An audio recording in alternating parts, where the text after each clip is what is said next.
எங்கே வெளியே போனாலும் சரி, அந்தந்த டைமுக்கு கரெக்டாக எனக்கு தோன்ற ஒரே விஷயம் சாப்பாடு. சாப்பாடு வந்துட்டு எனக்கு ரொம்ப பிடிக்கும். நான் வந்து பெரிய ஃபுட்டி. ஆனால் நான்வெஜ் கிடையாது, வெஜ்ஜில்.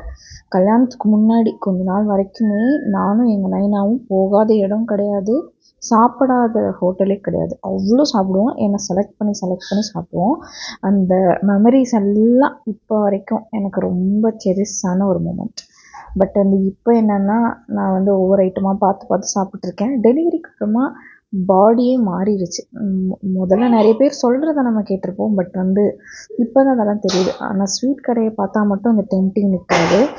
அங்கே வந்துட்டு கொஞ்சம் கோயம்புத்தூர் டு பொள்ளாச்சி ரோட்டில் ஆனந்தாஸ்னு ஒரு கடை இருந்தது. அங்கே கொஞ்சம் டிஃப்ரெண்ட்டான ஸ்வீட்ஸ் எல்லாம் இருந்தது. பூசணிக்காய் ஸ்வீட் இருந்தது.